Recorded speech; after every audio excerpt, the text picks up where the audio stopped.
Students, welcome to Sunil's tutorial. I'm Sunil Milwani and today we'll be doing this chapter called as Chemistry in Everyday Life. Let's see disinfectants.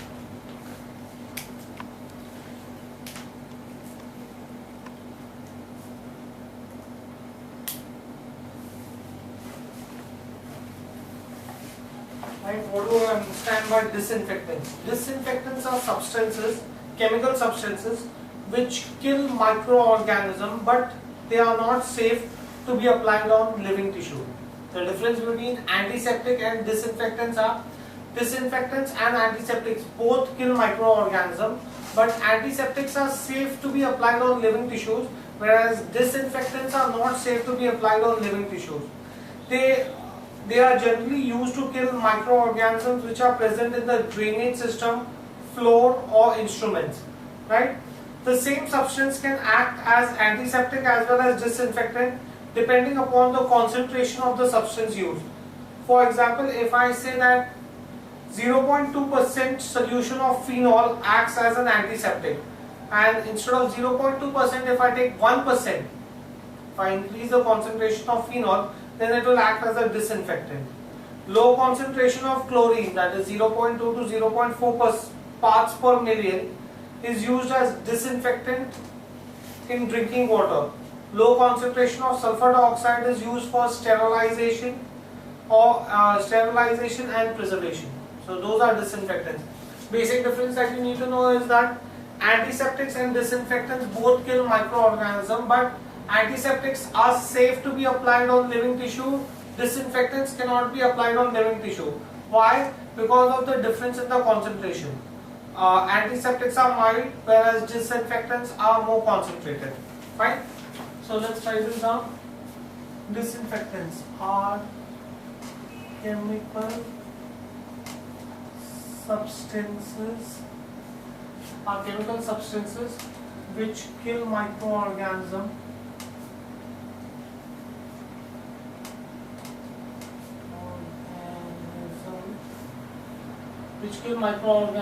but they are not safe.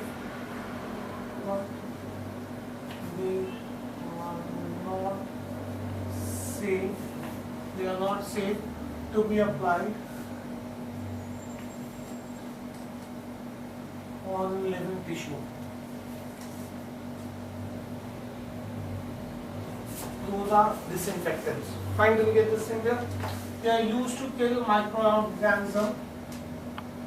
They are used to kill microorganisms are present in the drainage. Microorganisms present in the drainage system, flow, instruments, etc. Right? The same substance can be used as antiseptic as well as disinfectant. The same substance can be used as antiseptic as well as disinfectant.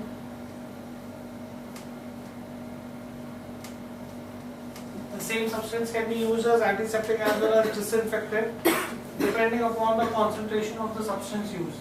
Depending upon the concentration of the substance used.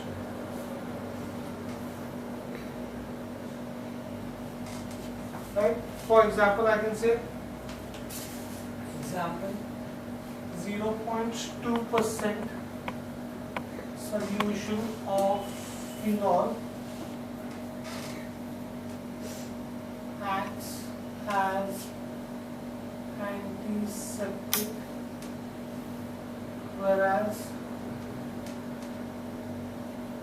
1% solution of phenol acts as disinfectant.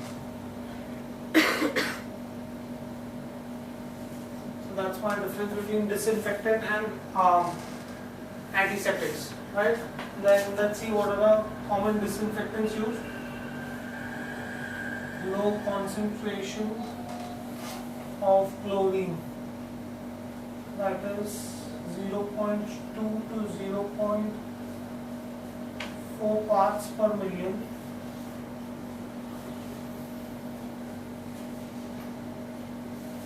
Is used as a disinfectant in drinking water. Is used as a disinfectant in drinking water. Then other disinfectants that are used are low concentration sulfur dioxide. Low concentration sulfur dioxide is used for sterilizing. For sterilizing squashes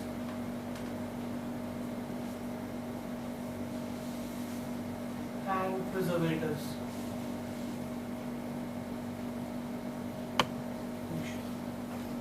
So those are the different types of disinfectants used. Next, let's see anti-fertility drugs.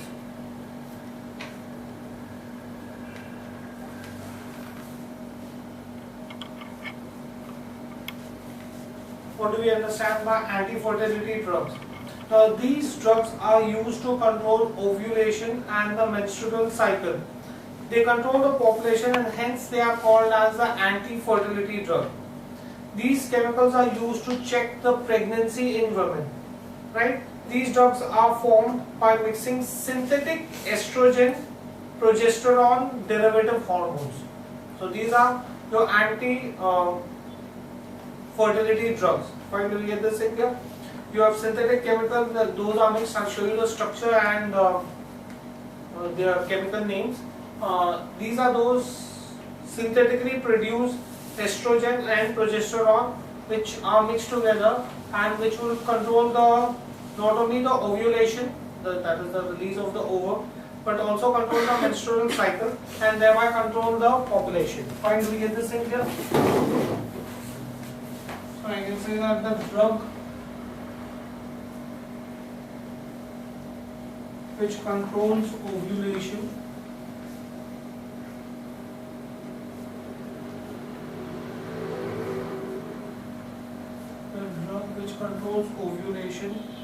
and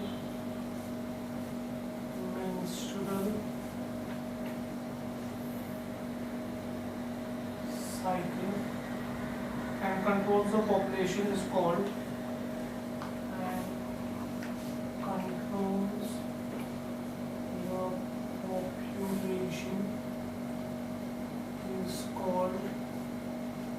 anti-fertility drug.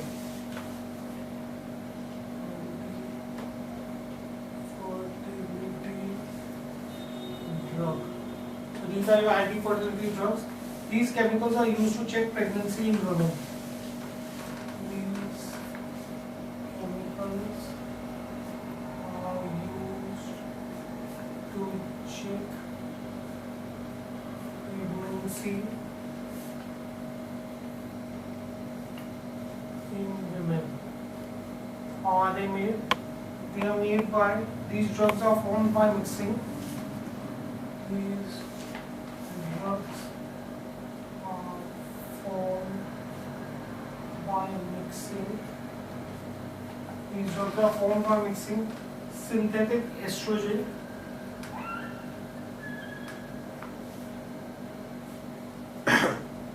and progesterone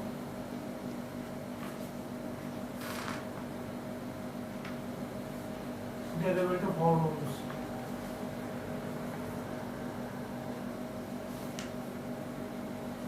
Right, let's see a couple of anti-fertility drugs. You have one which is called as novestrol.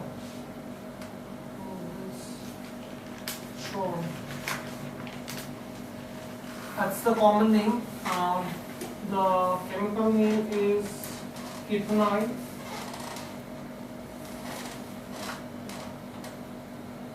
Estradiol. DO. Right? Now, the structure for this, the chemical structure, it is made up of benzene ring,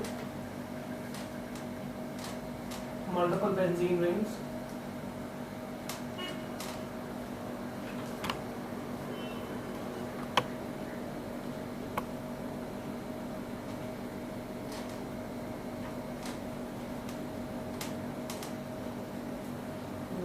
Hydroxyl compound which is attached here, and then these are your 3 benzene rings, and then you have here you have the methyl group attached, and then you have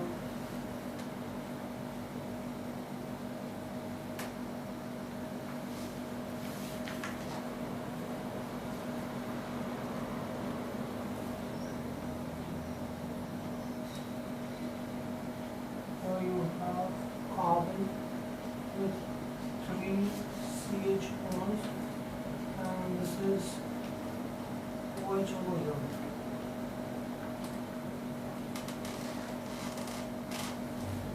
OH. Right? The molecular formula for this is C20 H24 O2. Right? That is one of the commonly used anti-fertility drug. Right? Let's see another anti-fertility drug. The common name for this is Novestrol. The Ayurvedic name is ethinyl estradiol, and its molecular formula is C20H24O2. Right? Next, another anti-fertility drug that is used is norethindrone. Norethindrone. Its molecular formula is C20H26O2. Again, let's see its molecular structure. Benzene ring, double bond O. Here you will have only one bond, which will be attached to another benzene ring, which is attached to another benzene ring.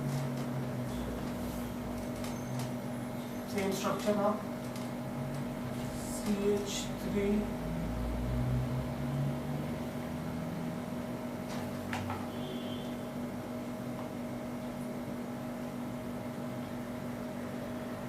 this is C triple bond CH, and this is OH. So that's your structure. So these are your anti-fertility drugs. Finally, get this thing here. Next, the next thing that you have is antacid.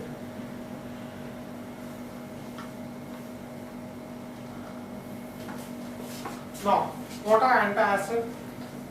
Gastric antacids are substances which remove excess acid by neutralizing it and raise the pH to an appropriate level in the stomach.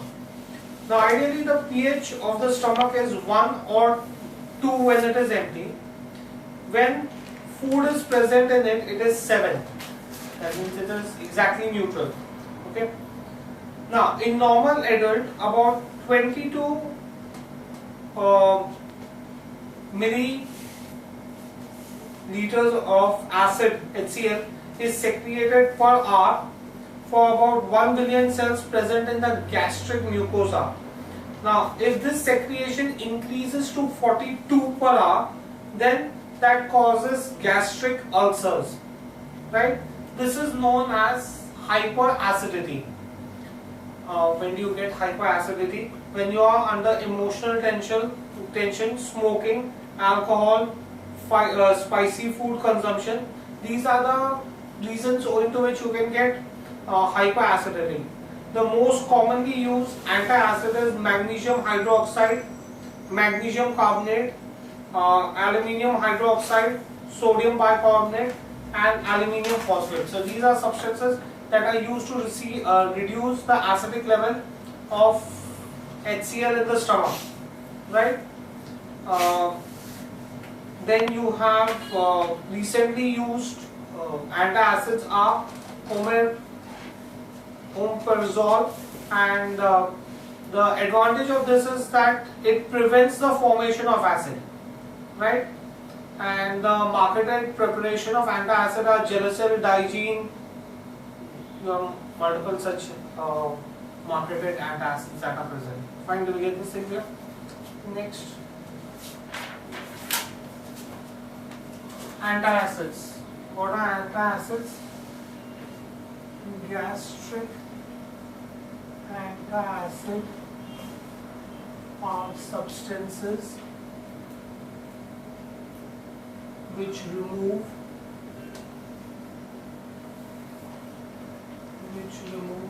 the excess acid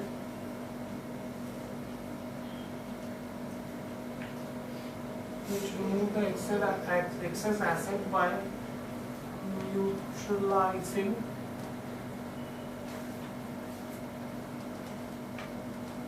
neutralizing it and raise the pH to appropriate level.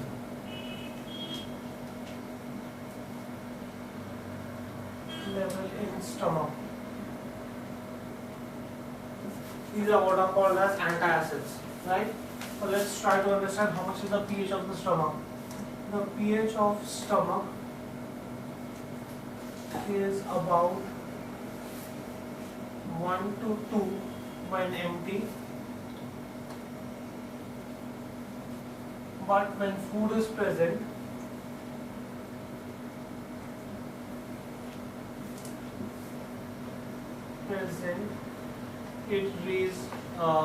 when food is present, it is about 7. That's your pH of the stomach. Now, in normal adult,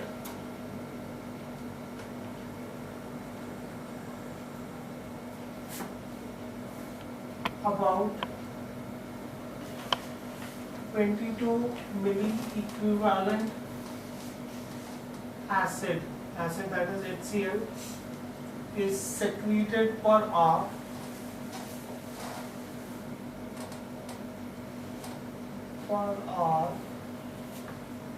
by about 1 billion cells.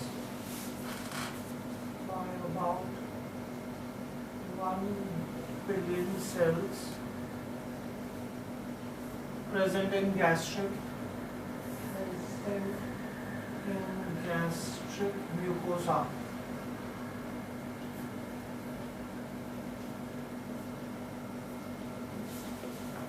Right?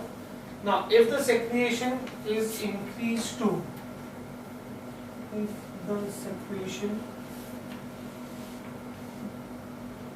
is increased to 42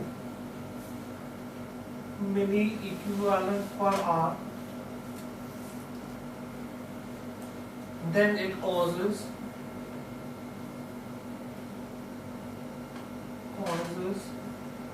duodenal or gastric ulcers. Right? So that is the amount of acid that causes acidity. This is known as hyperacidity.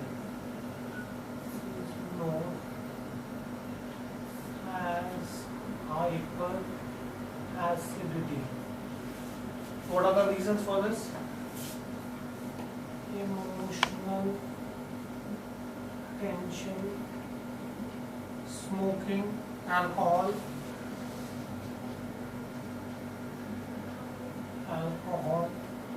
and spicy food consumption.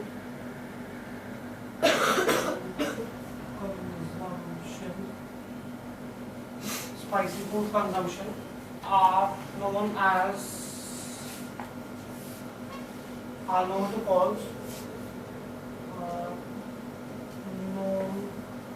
to cause peptic ulcer diseases.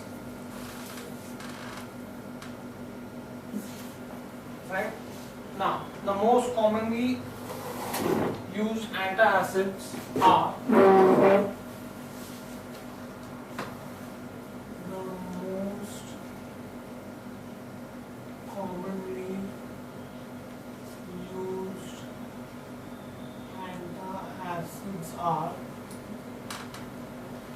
the most commonly used antacids are magnesium hydroxide,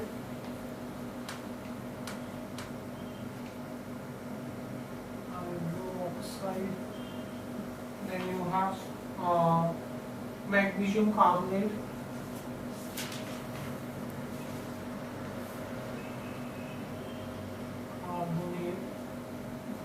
then you have magnesium trisilicate,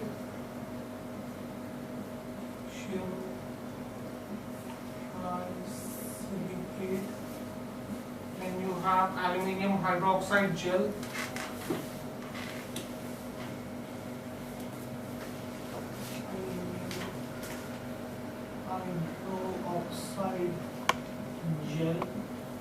then you have sodium bicarbonate,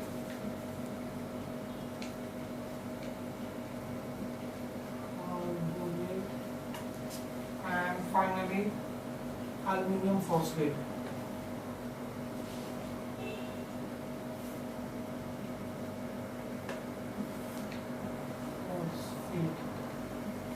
So these are the commonly used antacids which are present in the market.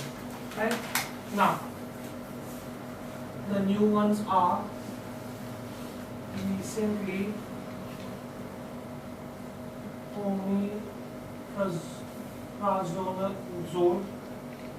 omeprazole and lansoprazole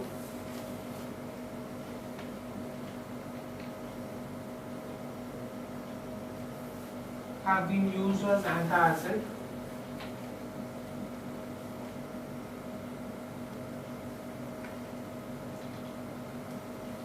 Now the advantage of using them is they prevent the formation of acid in stomach.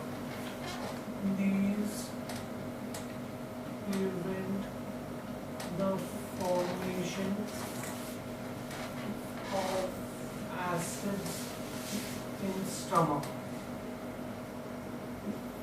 Right? Marketed antacid preparation.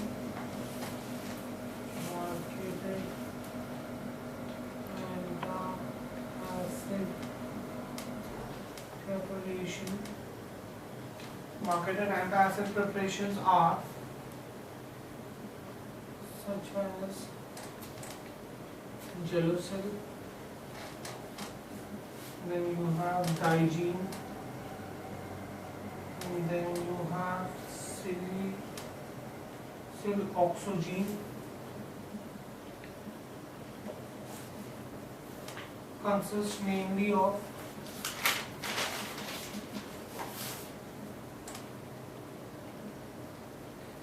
aluminium hydroxide and magnesium hydroxide. Aluminium hydroxide and magnesium hydroxide. Right? So those are antacids. Then you have other drugs that you have are antihistamine.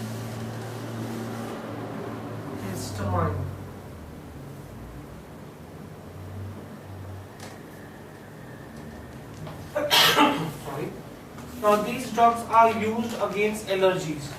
Antihistamines are drugs which are used against allergy, and therefore they are also called as anti-allergic drugs.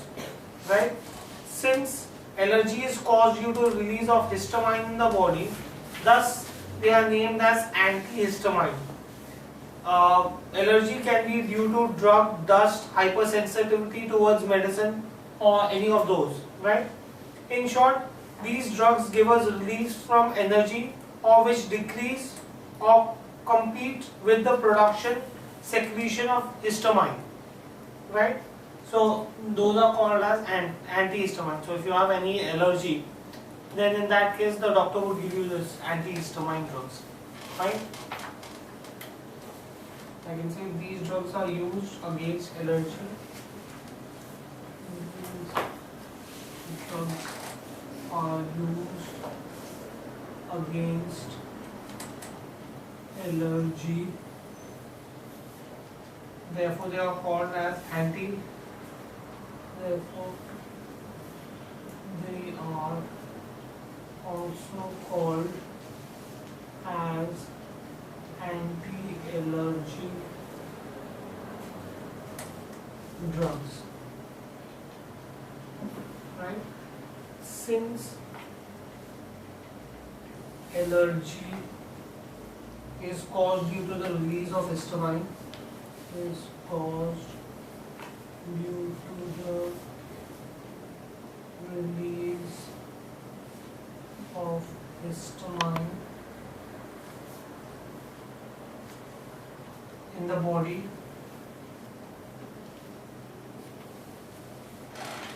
They are caused due to the release of histamine in the body. Therefore, they are named as antihistamines. Therefore, I can say thus.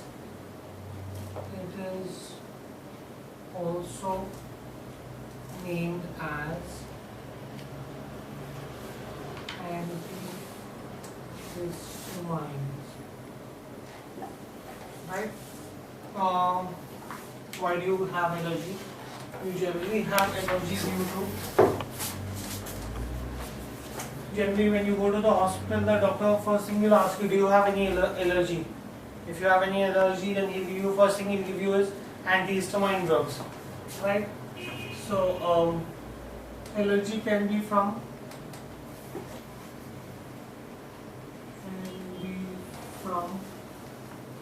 a drug. There are certain medicines that can cause allergy in you.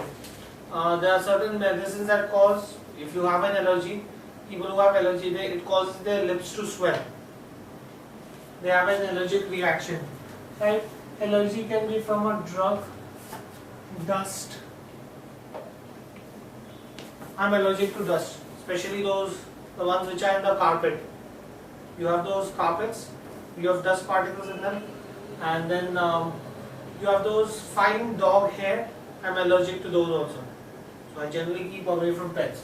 So allergy can be from drugs, dust, then hypersensitivity towards medicine. Sensitivity towards medicines. Right? So these are the causes of allergy. So in short, the drugs which give us relief from allergy or decrease or compete with the production and secretion of histamine are called as antihistamine. In short, the drugs which give us relief, drugs which give us relief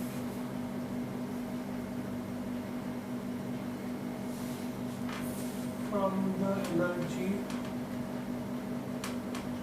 or which decrease or compete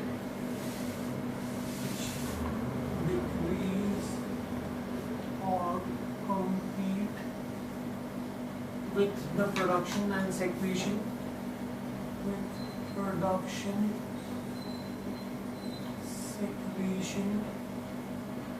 of histamine are called antihistamine. Antihistamines. Right? Now, examples of antihistamines. You have one example is bromophenylphenidamine.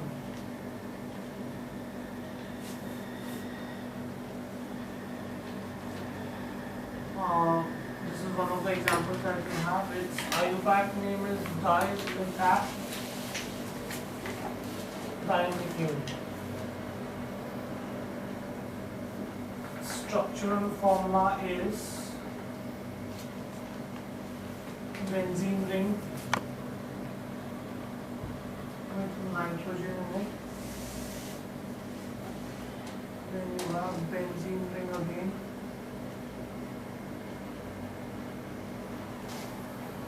With bromine in it. The two benzene rings are joined together.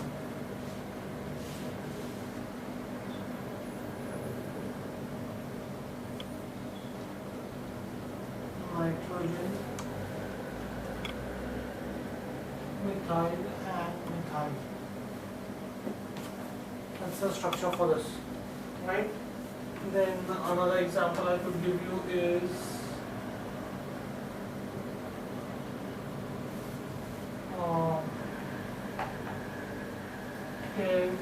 phenidine. This is also called as selvine. Structure: benzene ring,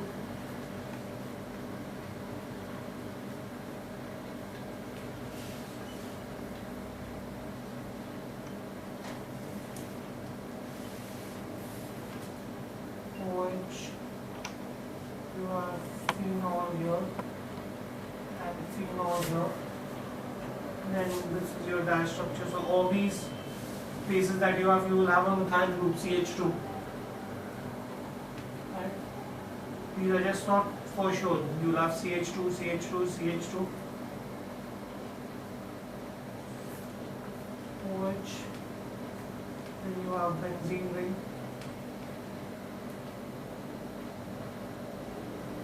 And the same structure here again.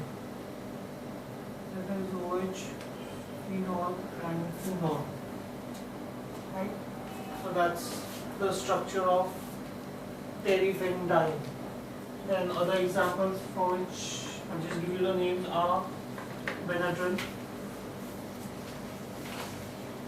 Then you have chlorpheniramine. And then you also have chlormethazine. So these are other antihistamines that you have. Fine, do we get this in clear? Next. So these were drugs that we use. Now let's come to chemicals in food preservative.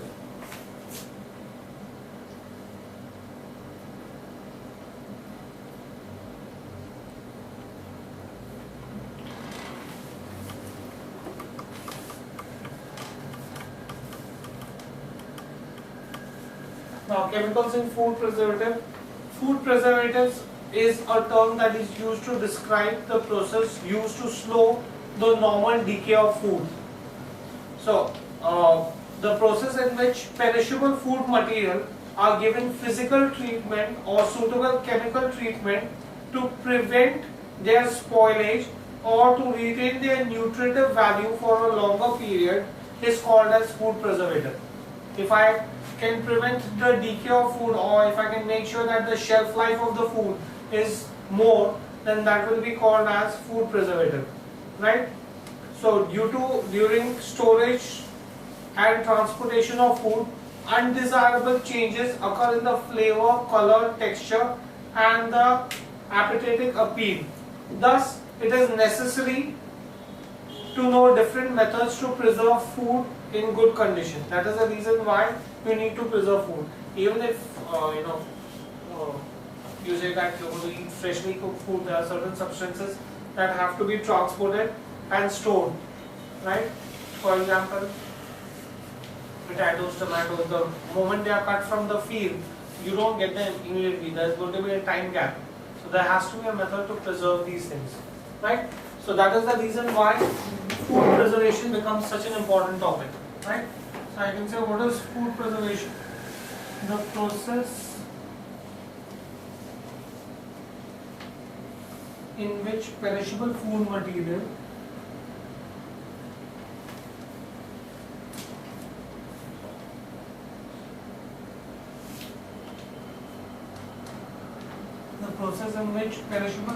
materials are given physical treatment physical treatment or given physical treatment or suitable chemical treatment,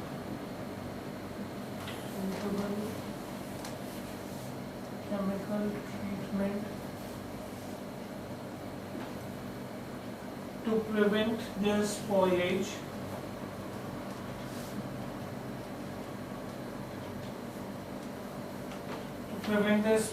and to retain their nutritive value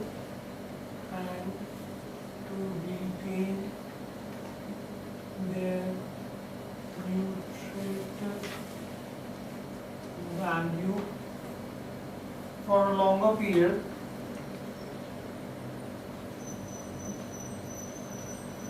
is called food preservation.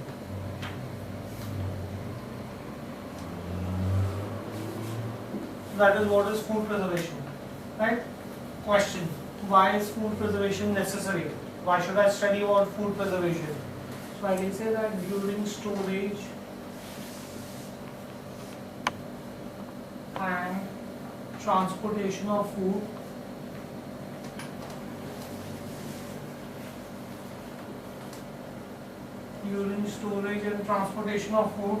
undesirable changes occur.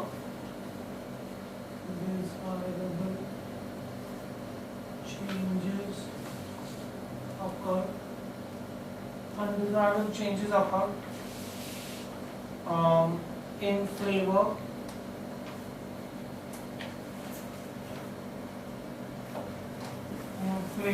color, texture,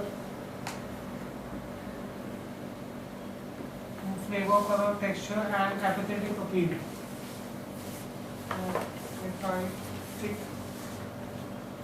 Appeal of the food, right? Thus, it is necessary to know different methods to preserve food in good condition. Thus, it is necessary to know different methods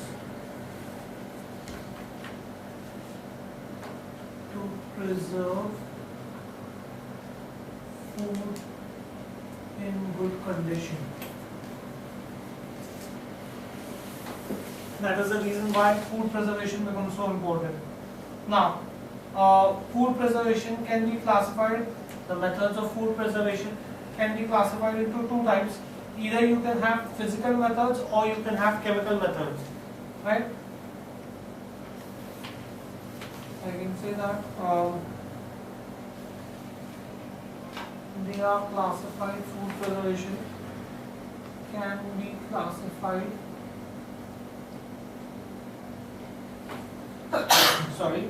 as physical methods and chemical methods. Physical methods and chemical methods. These are two different methods in which food could be preserved, right? Next, let's see the physical methods.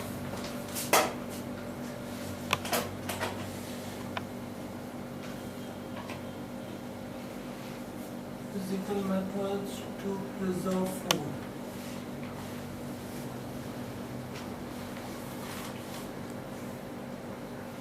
What are the physical methods used to preserve food? Now, most of them you know exactly how they are done. One is freezing. If you freeze food, it can be preserved for a long interval of time. Second, drying. If you remove moisture from food, it is moisture that causes microorganisms to come into food, which causes spoilage of food. So if you remove moisture from food, then you can preserve food for a long interval of time. Then you can have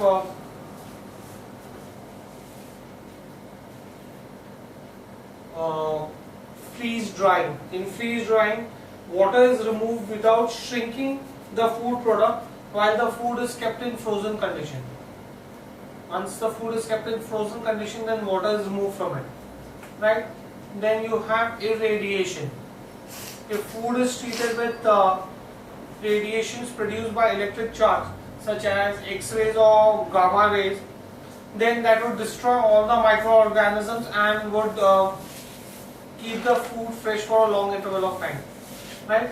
So these are 4 physical methods in which food can be preserved, right? So first is freezing.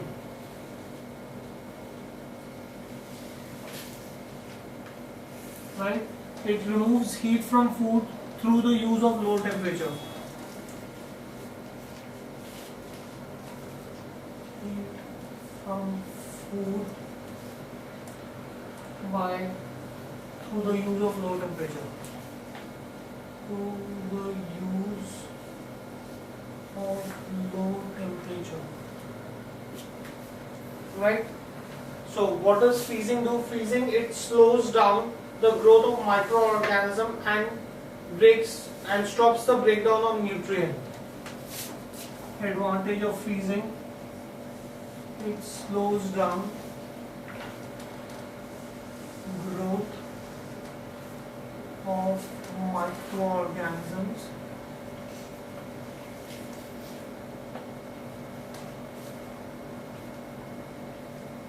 and stops the breakdown of nutrients. Stops the breakdown of nutrients. Right? Now, why do we know that this method is effective? Because food contains large amount of water which can easily freeze at 273 Kelvin to 269 Kelvin. Right? Vegetables are amongst those that are preserved by freezing. They are frozen and that's how you can preserve vegetable. Other foods that are preserved by freezing are meat, fish, poultry, juices. Right? But you have to make sure that before freezing you clean the food, peel the food and prepare it in other ways before you actually go in for freezing. Right? Do we get this? Second method is drying. What is drying? Drying, it is in this process heat is used to remove moisture from the food. In this process heat is used to remove moisture from food. Heat is used to remove moisture from food. That's the second method that is used. Fine, do we get this thing there? Now, microorganisms that cause food spoilage require moisture to survive. So thus, once food is dried to a point where most of the water is removed, microorganisms cannot grow and cannot cause food spoilage. Right? Raisins, soups, milk, egg, mushroom, and there are many such products that can be preserved by drying. Right? Drying. How do I do drying? One of the methods for drying is sun drying. Sun drying consists of spreading the food in thin layers under the sun. Right? Grains are often dried in this manner. You see on terrace, you have bed sheet put and on that you have grains kept.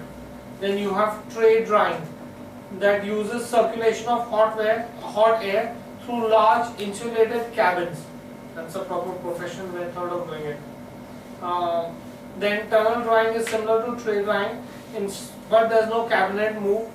Food just moves through the tunnel where you have hot air blown on it, on a conveyor belt. Right?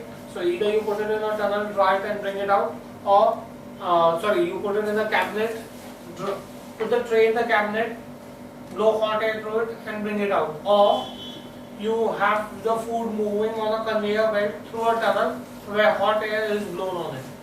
Right? So microorganisms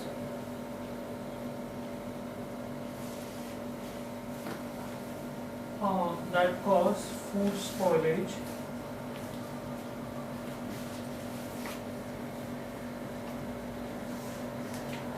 require moisture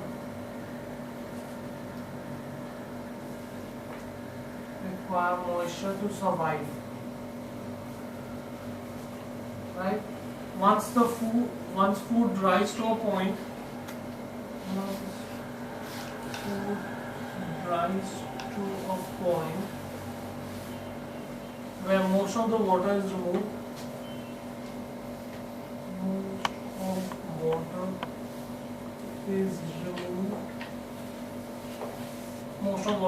the microorganisms cannot grow and cause food spoilage.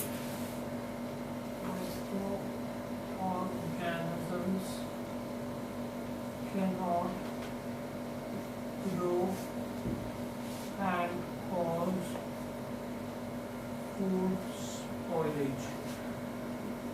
Right? That was the second method, that is drying. Then the third method is freeze drying.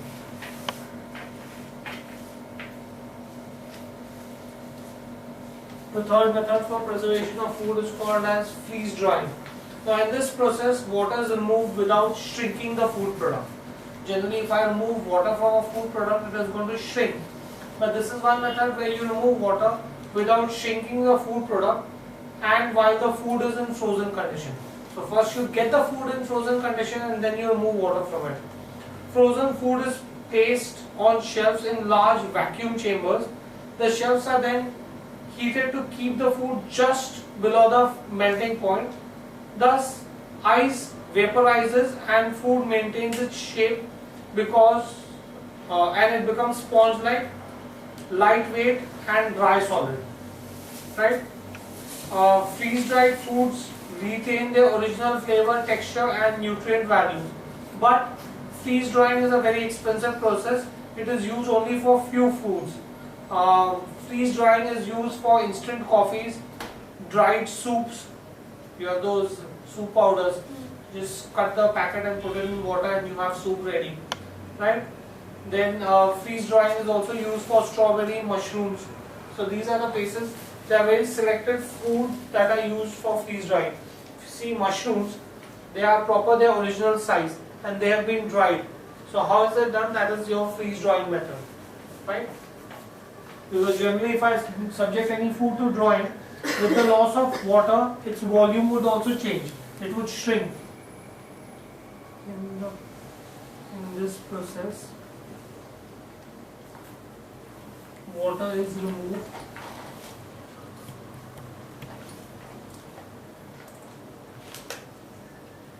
Water is removed without shrinking food product. Shrinking food products without shrinking food products and while the food is in frozen condition. While the food is in frozen condition. That's what is freeze drying, right? Now, frozen food is, how do you do it? Frozen food is placed on shelves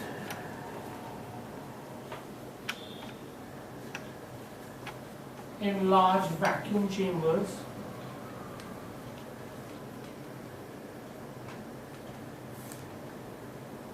In large vacuum chambers. The shelves are then heated to keep. The shelves are then heated to keep. The shelves are then heated to keep the food just below the melting point. The food just below the melting point. Right? So, since the food is just below the melting point, as ice vaporizes,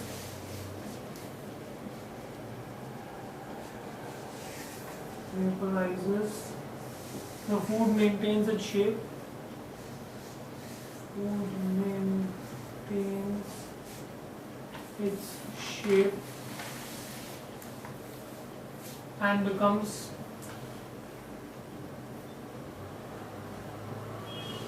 sponge-like. A very good example of this is mushroom. Sponge-like, lightweight,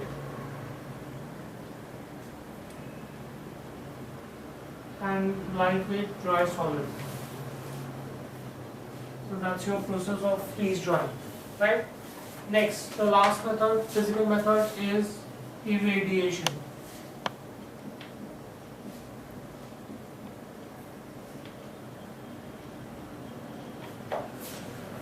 Now, in irradiation, food is treated with radiation that produces electrically charged particles. So, you have X-rays, gamma rays, electron beams of all forms of radiations are used to preserve food. Low doses of radiation kill bacteria and inactivate enzymes with little or no chemical change in food. Irradiation also kills insects in food and stops sprouting of vegetable and especially in potatoes. So due to irradiation, poisonous microorganisms can also be eliminated. I already told you that it prevents sprouting of potatoes. It can control bacteria in poultry. It can kill insects in wheat and wheat flour, and it can it could also prevent microorganism growth in spices, right? And in irradiation, you have another method which is called as pasteurization, which is specifically used for milk. It is rapid heat treatment that destroys harmful bacteria, and then you cool it to the normal temperature. The products that are pasteurized are milk, and some wine and other liquid products are pasteurized. So those are different methods in which you could irradiate food, right? Let's just write this down. In this process,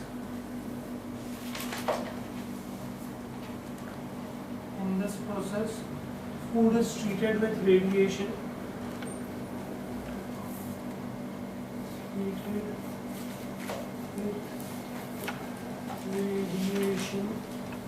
Food is treated with radiation that produces electrically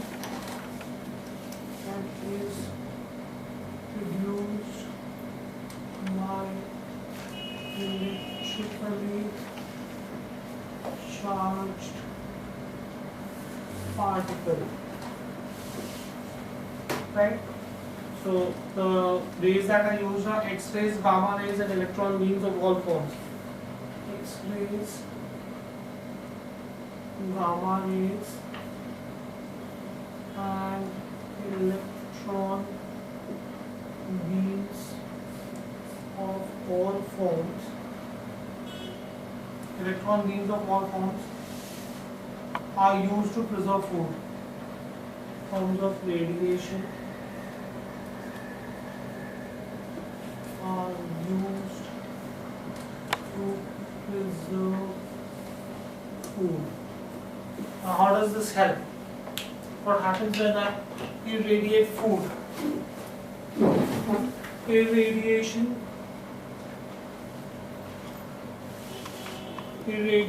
causes irradiation, that is low doses. Irradiation of low doses kills bacteria, inactivates enzyme production. So your enzymes will no longer be produced with little or no change in the no chemical change in food.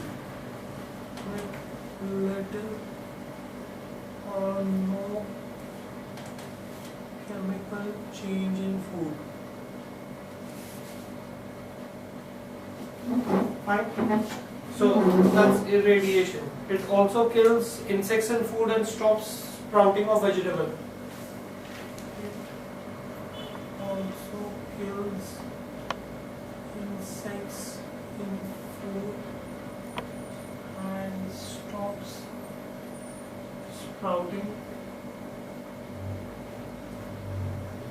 of some vegetables, especially potatoes. Right? Due to irradiation, poisonous microorganisms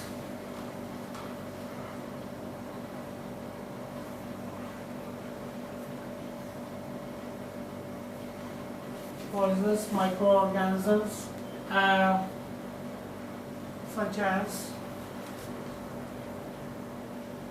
salmonella are also eliminated.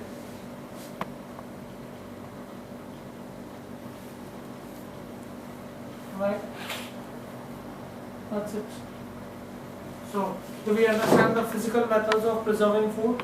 Right, we'll stop this here for the day. Thank you very much.